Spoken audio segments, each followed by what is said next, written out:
मार्गदर्शनाला प्रारंभ करा.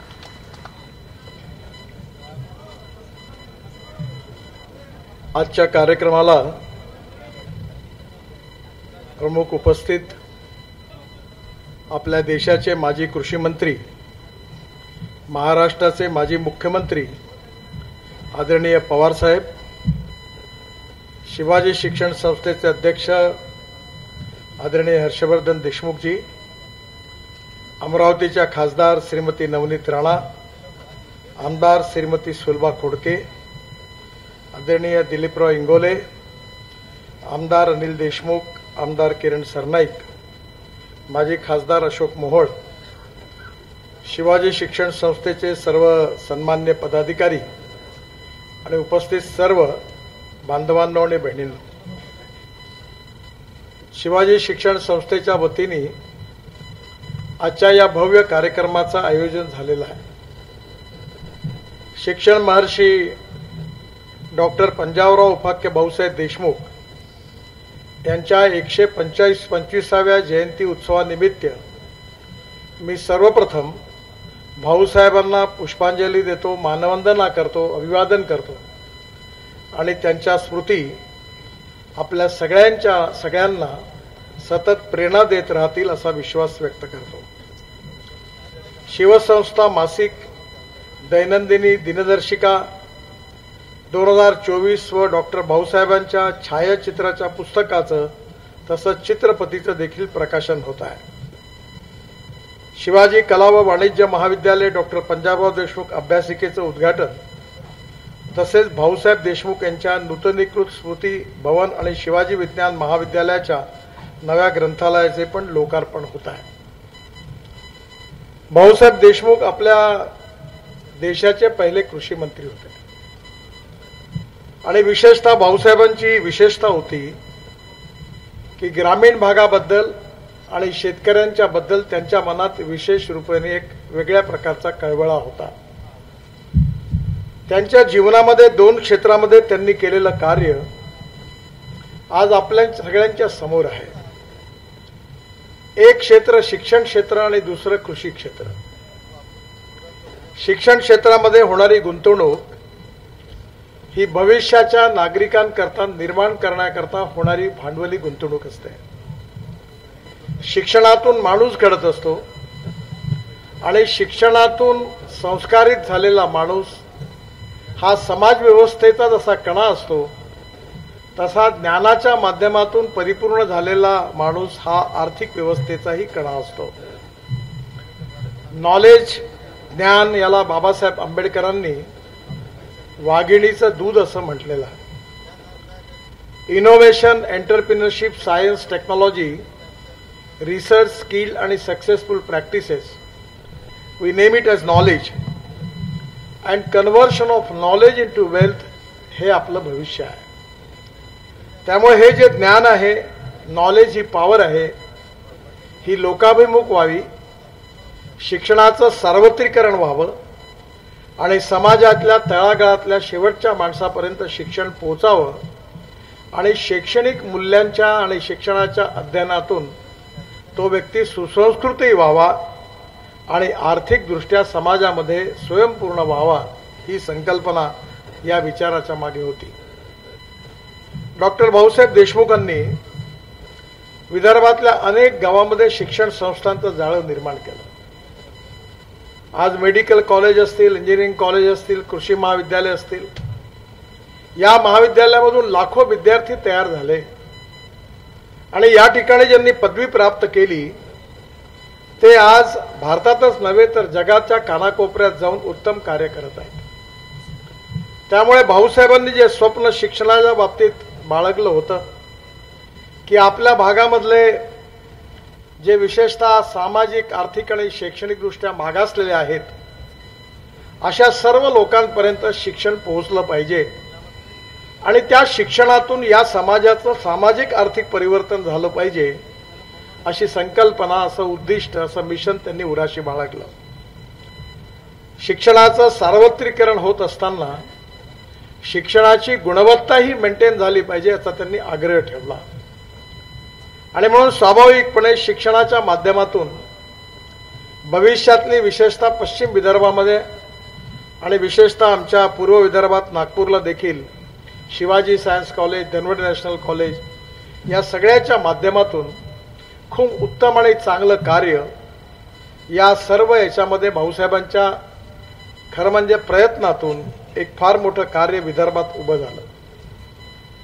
आपल्या इथे ज्याची तुलना करायची असेल तर विशेषतः शिक्षण क्षेत्रामध्ये पश्चिम महाराष्ट्रामध्ये रयत शिक्षण संस्थेचं जे कार्य आहे, ज्या कार्याशी पवार साहेबांचा संबंध आहे, त्या संस्थेने देखील असं याहीपेक्षा मोठं कार्य उभं केलं आणि शिक्षणाचं सार्वत्रिकरण करण्यामध्ये त्यांनी मोठा वाटा उचलला.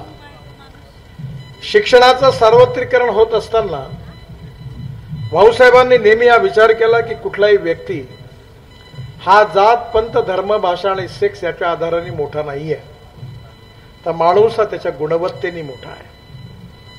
आणि ही जर गुणवत्ता आहे, हिचा जर विकास करायचा असेल तर ज्ञानाशिवाय गुणवत्तेचा विकास होऊ शकत नाही.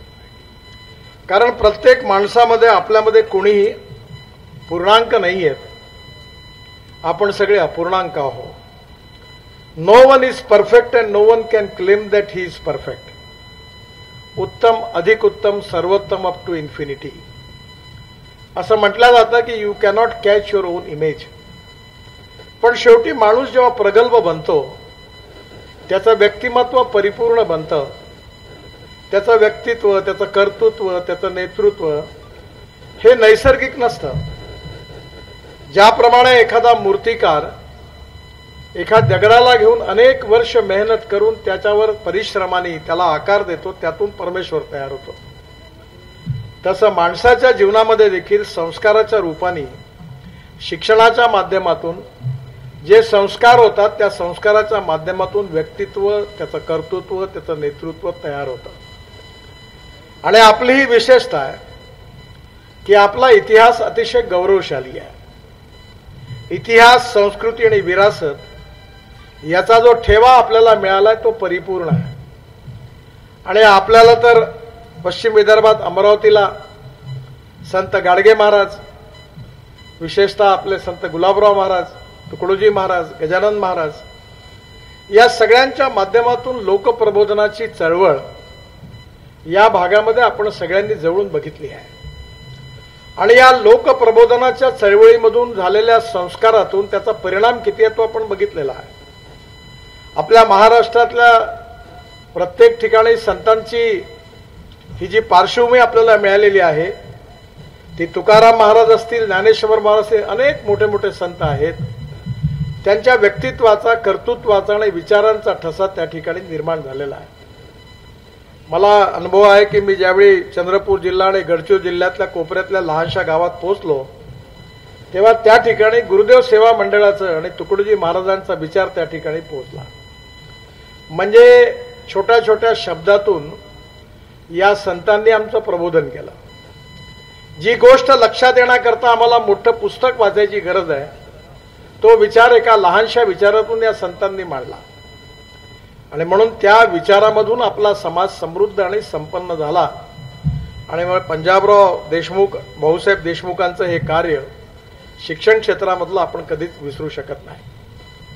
पण त्याहीपेक्षा भाऊसाहेबांनी कृषी मंत्री म्हणून जे स्वप्न बघितलं होतं ते अतिशय महत्वाचं आहे. आपल्या देशामध्ये महात्मा गांधी नेहमी म्हणायचे की आपला देश गावात राहतो. 85% जनता गावात राहत होती, पण आता 30% मायग्रेशन झालेलं आहे. खेड्यातून लोक आता शहराकडे चाललेली आहेत. मुंबई, कलकत्ता, चेन्नई, बेंगलोर, दिल्ली या शहराची लोकसंख्या वाढत चाललेली आहे. पण ही सगळी माणसं ग्रामीण भागातून आलेली आहे. मोठ्या प्रमाणावर शहरावर सूज आलेली आहे. आणि याचं कारण म्हणजे गावातली जी परिस्थिती होती ती त्या ठिकाणी राहण्यासारखी राहिली नाही, म्हणून लोक गावं सोडून शहराकडे निघाले. गावामध्ये जायला चांगले रस्ते नव्हते, गावात चांगली शाळा नाही, गावात चांगलं हॉस्पिटल नाही. आणि अशा परिस्थितीमध्ये स्वाभाविकपणे गावं ओस पडत चालली. आणि त्याचा परिणाम असा झाला की ही लोकसंख्या आता 30% याचं मायग्रेशन झालं. म्हणजे 55 ते 60% लोक आता ग्रामीण भागात राहतात. कुठल्याही देशाचा आर्थिक मापदंडाने मूल्यांकन करायचं असेल तर त्या देशामधलं जे उत्पन्न आहे ते कृषी विकासाचा दर किती आहे, इतर अन्य याच्यातला दर किती आहे याच्या आधारावर त्या विकासाचं मूल्यमापन होत असतं. आपल्या देशामध्ये औद्योगिक क्षेत्रातून मॅन्युफॅक्चरिंग सेक्टरमधून आपल्या GDP ग्रोथमध्ये 22 ते 24% कॉन्ट्रीब्युशन आहे. सर्व्हिस सेक्टरचं 52 ते 54% आहे आणि ॲग्रिकल्चर कृषी क्षेत्र आणि अलाइड क्षेत्र याचं फक्त 12% आहे. म्हणजे 65% जनसंख्या आणि 12% उत्पन्न याचाच परिणाम आहे की गरिबी, भूकमरी आणि बेरोजगारी ज्या प्रमाणात आपण सोडवायला पाहिजे होती ती सोडवू शकलो नाही. भाऊसाहेबांनी हे स्वप्न उराशी बाळगलं होतं की आपली गावं समृद्ध संपन्न झाली पाहिजे, गावातल्या शेतकऱ्यांचा विकास झाला पाहिजे. गावातलं गावं समृद्ध संपन्न होत असताना तरुण मुलाला गावातल्या चांगलं शिक्षण मिळालं पाहिजे. गावातलं सामाजिक वातावरण जसं चांगलं राहिलं पाहिजे तसं आर्थिक प्रगती आणि विकास हा गावात झाला पाहिजे. आणि या सगळ्या भावनेतून हे उद्दिष्ट समोर ठेवून त्यांनी आपल्या आयुष्यामध्ये कृषी मंत्री म्हणून विशेषतः अनेक इनिशिएटिव्ह घेतले. मला आठवतं की भोंगळेजी माझ्याकडे आले होते, हर्षवर्धनजी, की भाऊसाहेबांच्या काळामधली त्यांची फोटो ही भारत सरकारमध्ये त्या काळातली फोटो कशी मिळवायची ही मोठी समस्या होती. त्या काळात त्यांचे कार्यक्रम, त्यांची प्रदर्शनं, कृषी प्रदर्शनं. परंतु भोंगळेजींचं मी अभिनंदन करीन, ते अतिशय अभ्यासू पत्रकार आहेत. त्यांनी जिद्द ठेवली. मला अशा अपेक्षा नव्हती, पण त्यांनी, मी त्या मंत्र्यांना, नभोवाणी मंत्र्यांना फोन केला, अधिकाऱ्यांना फोन केला, पण मला वाटलं की कठीण आहे, इतक्या जुनं कसं मिळणार. पण त्यांनी अथक प्रयत्न करून ती सगळी फोटोग्राफ्स मिळवली आणि आज त्याचं फोटो पुस्तकाचं आज या ठिकाणी विमोचन होत आहे. ही पण अतिशय आनंदाची गोष्ट आहे. भूतकाळातला इतिहास याकरता आवश्यक आहे की भूतकाळाच्या इतिहासातून वर्तमान काळात काम करत असताना भविष्याची प्रेरणा मिळत असते आणि त्यामुळे त्या काळामध्ये, त्या काळच्या परिस्थितीमध्ये भाऊसाहेबांनी कसं काम केलं, त्यांचा दृष्टिकोन काय होता तो महत्वाचा आहे. मी नेहमी म्हणतो की you can donate I but you cannot donate vision.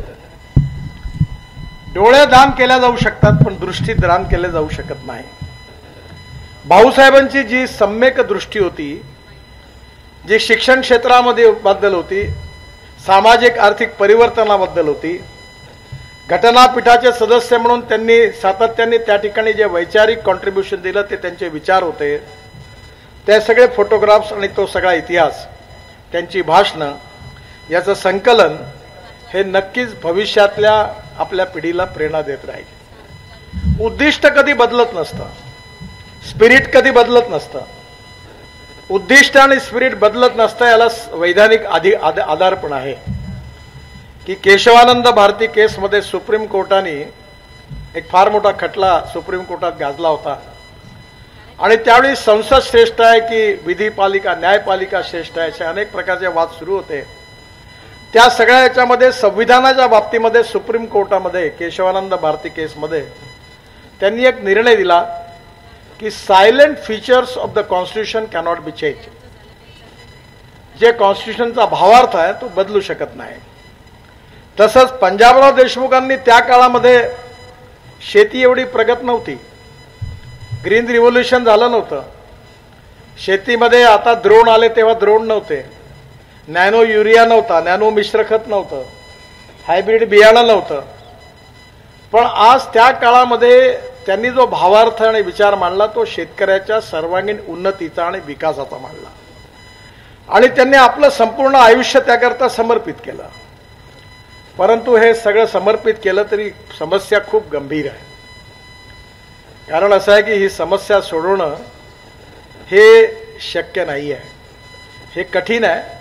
शक्य आहे पण कठीण आहे, खूप वर्ष काम करावं लागणार आहे. मी ज्यावेळी विद्यार्थी होतो तेव्हा आमच्याबरोबर एक विचारक होते, त्यांचं मार्गदर्शन आम्हाला मिळायचं, दत्तोपंत ठेंगडी. तेव्हा एकदा ते असं म्हणाले होते की बघ, एक लक्षात ठेव गोष्ट की every politician thinks about his next election and every socio economic reformer thinks to century. म्हणजे सामाजिक आर्थिक परिवर्तनाचा विचार करणारा जो द्रष्टा नेता असतो तो 100 वर्षाचा विचार करतो आणि राजकारणी माणूस स्वाभाविकपणे 5 वर्षाचा विचार करतो. हा फरक आहे. भाऊसाहेब राजकारणी नव्हते, तर त्यांनी खऱ्या अर्थाने आपल्या इथल्या शिक्षण आणि कृषी क्षेत्राचा 100 वर्षाचा विचार केला होता. उद्दिष्ट त्यांचं जे होतं ते आपलं आजही आहे आणि ते उद्दिष्ट प्राप्त करण्याकरता त्यांनी त्या काळी प्रयत्न केला. आज कृषी क्षेत्रामध्ये खूप बदल झालेला आहे. विशेषतः सिंचनाच्या सुविधा वाढलेल्या आहेत. ड्रीप इरिगेशन आलं, स्प्रिंकलर आलं, अनेक प्रकारे सीड आणि प्लांट याच्यामध्ये बरंच संशोधन झालेलं आहे. नवीन नवीन नर्सऱ्या तयार झालेल्या आहेत. कृषी मालाची निर्यात वाढलेली आहे आणि आता तर आम्ही कृषीपासून मी नेहमी म्हणतो की आपला शेतकरी केवळ अन्नदाता नाही तर ऊर्जादाता झालेला आहे आणि आता आपला शेतकरी इंधनदाता झालेला आहे आणि बिटुमिन दाताही पण झालेला आहे. म्हणजे आपलं डांबर पण शेतकरी तयार करायला लागले.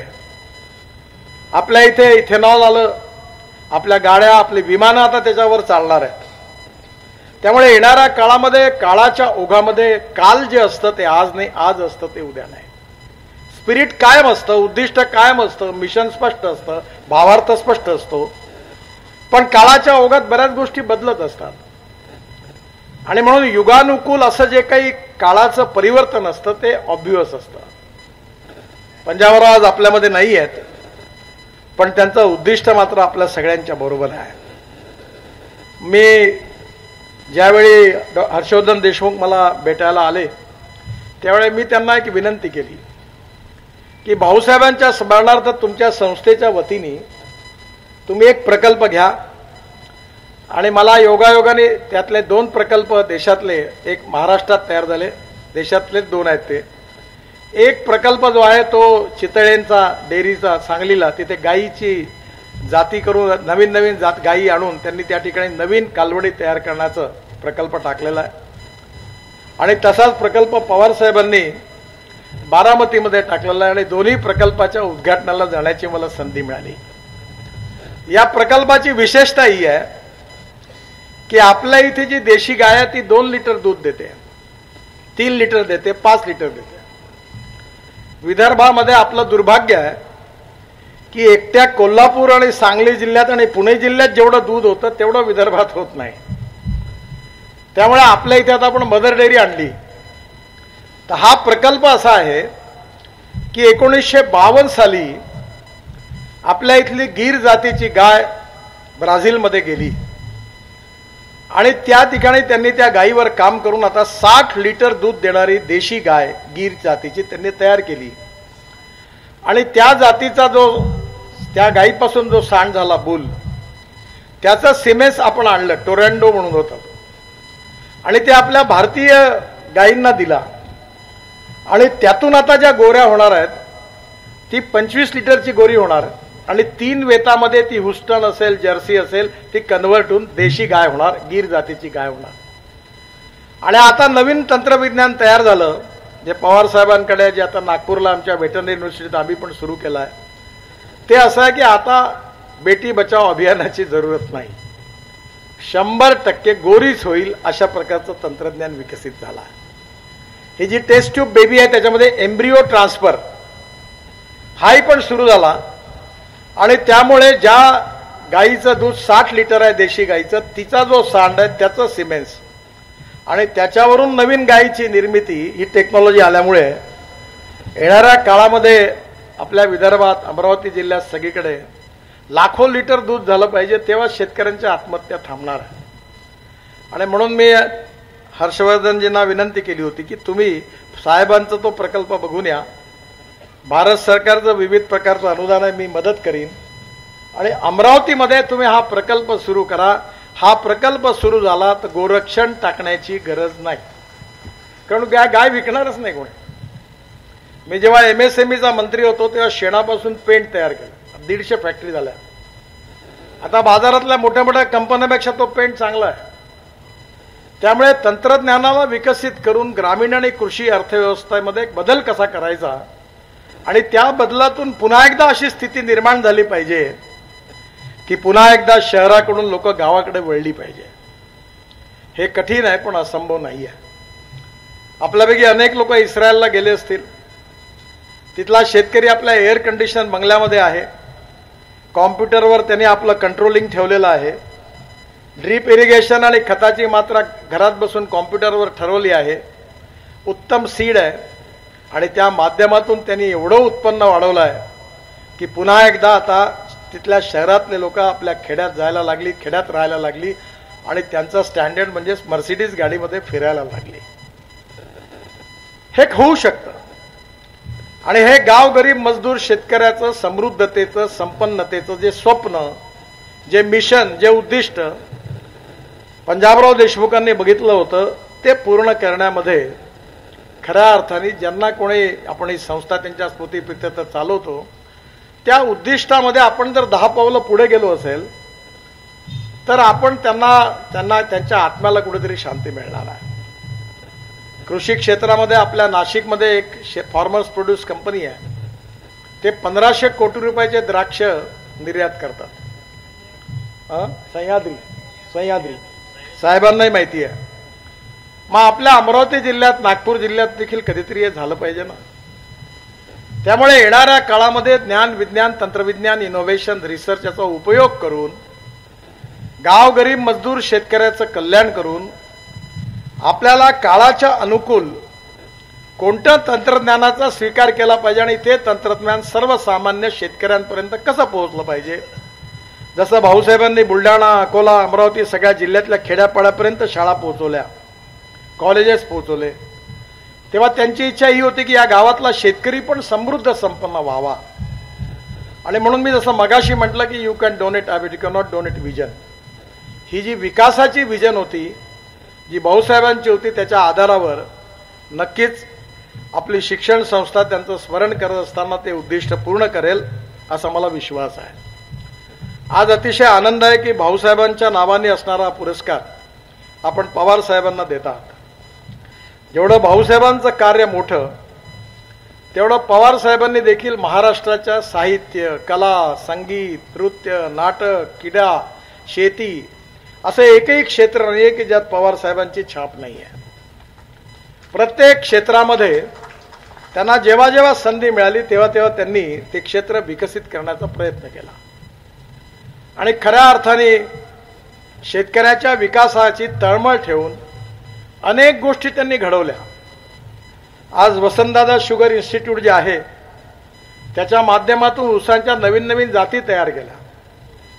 त्या जातीमधून शेतकऱ्याचं एकरी उत्पन्न कसं वाढेल याच्याकरता सातत्याने प्रयत्न केला. मला आठवते उत्तर प्रदेशमध्ये शेतकऱ्याचं ऊसाचं उत्पन्न 35 टन पर एकरी होतं. मी जेव्हा तिथे गेलो तेव्हा तिथल्या कृषी मंत्र्यांना सांगितलं तुमचं 35 टन म्हणजे तुम्ही थर्ड क्लासच्या लायकीचे नाही म्हणलं. तुम्ही माझ्याबरोबर वसंतदादा शुगर इन्स्टिट्यूटला जा.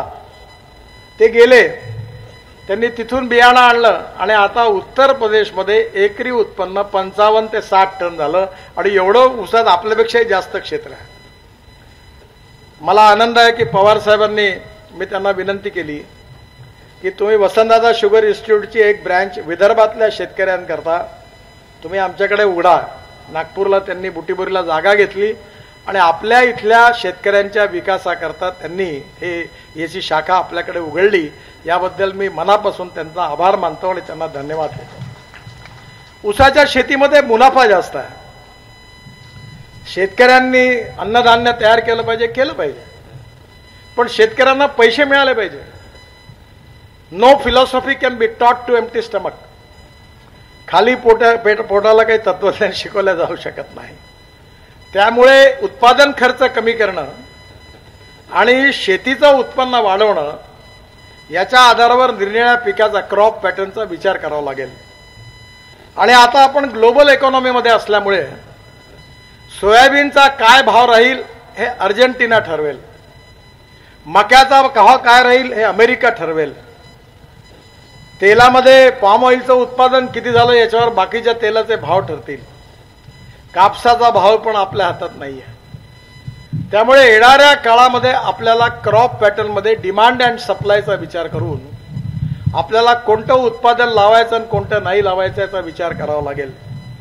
आणि त्या उत्पादनावर प्रक्रिया करणारे उद्योग जर तयार झाले आणि त्या दृष्टीने आपण शेतकऱ्यांना प्रशिक्षित करू शकलो तर आपल्याला खूप जास्त काम करता येईल. पवार साहेबांच्या नेतृत्वाखाली पश्चिम महाराष्ट्र असेल, पुणे, नाशिक, कोल्हापूर, सांगली, सातारा, त्या ठिकाणी असणारे जे काही यशस्वी प्रयोग आहेत शेतीतले, त्या अनेक प्रयोगाकडे खऱ्या अर्थाने आपण अभ्यास करण्याची गरज आहे. आणि मला विश्वास आहे की या दृष्टीने आपण पंजाबरावांचं स्मरण करून आपल्याही भागामध्ये अशाच प्रकारचे प्रयोग केले पाहिजे. सीड आणि प्लांट, आज मुंबई आणि दिल्लीमध्ये होणाऱ्या लग्न होतात, त्या लग्नाच्या रिसेप्शनमध्ये आपली भारतीय फळंच नसतात, सगळी इम्पोर्टेड फळं असतात. कारण जगामध्ये जे सगळ्यात चांगलं सफरचंद आहे, सेफ आहे, ते आपल्याकडे नाही आहे. आपली द्राक्ष आपण एक्सपोर्ट करतो जगाच्या मार्केटमध्ये. जेव्हा या सह्याद्रीवाल्यांनी स्पेनमधून द्राक्षाची जात आणली आणि त्या नर्सरीतून ती डेव्हलप केली तेव्हा त्यांचं एक्सपोर्ट वाढलं. पण आपल्या संत्र्याच्या जातीमध्ये आता स्पेनमधून त्या विलास शिंदेनी संत्र्याचा जात आणलेली आहे. आज आपल्या इथे आपल्याला सगळ्या क्षेत्रात संशोधन करून उत्तम बीज, उत्तम कलमा, त्याशिवाय काही विकास होऊ शकत नाही. मला खूप आनंद आहे की स्वर्गीय पंजाबराव देशमुख यांच्या नावाने पंजाबराव कृषी विद्यापीठाच्या नागपूरच्या जागेवर 300 कोटी रुपये महाराष्ट्र सरकारने, देवेंद्रजींनी मुख्यमंत्री असताना मी त्यांना विनंती केली, त्यांनी दिली. आणि आम्ही जागतिक दर्जाचं ॲग्रो कन्व्हेन्शन सेंटर नागपूरला बांधण्याकरता मान्यता मिळाली आणि त्याची मंजुरी मिळाली. आता टेंडर पण होणार आहे. आणि मी अशी कल्पना त्याला आर्किटेक्टला सांगितली की प्रदर्शनात येणाऱ्या शेतकऱ्याला जर सीड कंपनीचा डबा पाहायला मिळाला तर 5 मिनिटामध्ये त्याला त्या लागलेल्या सीड पासून ते झाड कसं आलं ते झाडही बघता आलं पाहिजे. अशा प्रकारचं एक्झिबिशन सेंटर झालं पाहिजे. हबीब खान म्हणून आर्किटेक्ट, फार नामवंत आर्किटेक्ट आहेत, आर्किटेक्ट असोसिएशनचे भारताचे अध्यक्ष आहेत, त्यांनी डिझाईन केलेलं आहे. आणि पंजाबरावांच्या नावाने हे ॲग्रो कन्व्हेन्शन सेंटरचं काम येत्या 2-3 महिन्यात सुरू होणार आहे. याचा मला अतिशय आनंद आहे. त्या ठिकाणी 2,500 लोकांचा मोठं ऑडिटोरियम पण तयार होणार आहे. ते वसंतराव नाईकांच्या नावाने तो ऑडिटोरियम पण बांधला जाणार आहे. आणि मला विश्वास आहे की अत्याधुनिक तंत्रज्ञान, बीज, कलमा, ड्रोनचं स्प्रेइंग, नॅनो युरिया आणि प्रोसेसिंग, व्हॅल्यू ॲडिशन, या सगळ्यांच्या मध्ये आपल्याला पंजाबरावांची जी इच्छा होती, पंजाबरावांचं जे स्वप्न होतं, ते पूर्ण करण्यामध्ये शिवाजी शिक्षण संस्थेने विशेष रूपाने पुढाकार घ्यावा अशी माझी त्यांना विनंती आहे. शाळा कॉलेजेस ठीक आहेत, पण कृषी क्षेत्रामधलं हे लॅबॉरेटरीज, रिसर्च, याची विजन, हे खूप महत्त्वाचं काम आहे. आणि मला विश्वास आहे की त्यांच्या या 125व्या जयंती उत्सवानिमित्त कृषी क्षेत्राचं परिवर्तन करण्याचा जो संकल्प आहे त्यात नक्कीच शिवाजी शिक्षण संस्था पुढाकार घेईल. मला खूप आनंद आहे की आज पवार साहेबांचा आपण सत्कार केला. पंजाबराव देशमुखांचंही नाव मोठं आणि पवार साहेबांचंही नाव मोठं, त्यामुळे पंजाबरावांच्या नावाचा हा पुरस्कार आपण पवार साहेबांना देऊन या पुरस्काराची उंची आपण मोठी गाठलेली आहे. पण आता दरवर्षी आपल्याला पवार साहेबांच्या उंचीची माणसं कुठे मिळणार आहेत? त्यामुळे पंजाबरावांची दृष्टी, पंजाबरावांची विजन, पंजाबरावांची तळमळ शिक्षण क्षेत्राबद्दल, कृषी क्षेत्राबद्दल तेवढीच तळमळ पवार साहेबांच्या मनामध्ये आहे. आणि जी गोष्ट मानपत्रात सांगितली ती खरी आहे की आपण दुर्दैवाने राजकारणाचा अर्थ फक्त सत्ताकारण केलेला आहे. Power politics is not the true meaning of politics. We need to redefine the definition of politics. राजकारण म्हणजे समाजकारण, राष्ट्रकारण आणि विकासकारण. राजनीती म्हणजे समाजनीती, लोकनीती, बृहत्तर राजनीती किंवा धर्मनीती. त्यामुळे राजकारण हे समाजकारण आहे असं समजून आयुष्यभर कृषी क्षेत्राकरता, शिक्षण क्षेत्राकरता, कला, साहित्य, संगीत, क्रीडा सगळ्या क्षेत्राकरता आणि यातल्या टॅलेंटला कधी पक्षाचा अभिनिवेश न आणता या सगळ्यांच्या मागे, या जिवंत राहिले पाहिजे याच्या मागे खंबीरपणे उभं राहणारं महाराष्ट्रातलं नेतृत्व म्हणजे पवार साहेब आहेत. ते असताना मी विधानमंडळामध्ये होतो, मुख्यमंत्री असताना मी त्यांना जवळून बघितलं. बाकी राजकारण जे आहे ते चालत असतं. राजकारणात अनेक लोक येतात, निवडून येतात, जातात, मंत्री होतात. ते कधी लोकांच्या लक्षात पण राहत नाहीत. पण जी लोक राजकारणाच्या व्यतिरिक्त निरनिराळ्या क्षेत्रामध्ये आपला ठसा उमटून जे काम करतात ती पंजाबराव देशमुखांसारखी किंवा पवार साहेबांसारखी माणसं मात्र समाजकारणाच्या राजकारणाच्या धुळवडीमध्ये त्यांचं कार्य कर्तृत्व हे नेहमीच सामान्य माणसाच्या लक्षात राहतं. मला अतिशय आनंद आहे की योग्य व्यक्तीची निवड पंजाबराव देशमुखांच्या नावाने असणाऱ्या या पुरस्काराकरता हर्षवर्धनजींनी निवड केली. याबद्दल शिवाजी शिक्षण संस्थेला मी खूप खूप शुभेच्छा देतो. पवार साहेबांनाही मनापासून शुभेच्छा देतो. मला खरं म्हणजे राहता आलं असतं, पण 5 वाजताच्या आतच विमानतळावर पोहोचायचं आणि 5:15च्या आतच विमान उडू शकतं, कारण अजून अमरावतीच्या एअरपोर्टवर लाईट लागले नाहीत. लाईट लँडिंग नसल्यामुळे पायलट म्हणाला की 5:15च्या आत आपल्याला उडलं पाहिजे. मला जायचं असल्यामुळे त्याच्यामुळे मी पवार साहेबांची क्षमा मागतो, आपल्या सगळ्यांची क्षमा मागतो, हर्षवर्धनजींची क्षमा मागतो. मला पवार साहेबांचं भाषण ऐकता येणार नाही याबद्दल क्षमा मागतो. मी आपल्या सगळ्यांना जाण्याची अनुमती मागतो. पुन्हा एकदा पंजाबरावांच्या स्मृतींना अभिवादन करतो आणि माझं बोलणं संपवतो. धन्यवाद. एबीपी माझा, उघडा डोळे बघा नीट.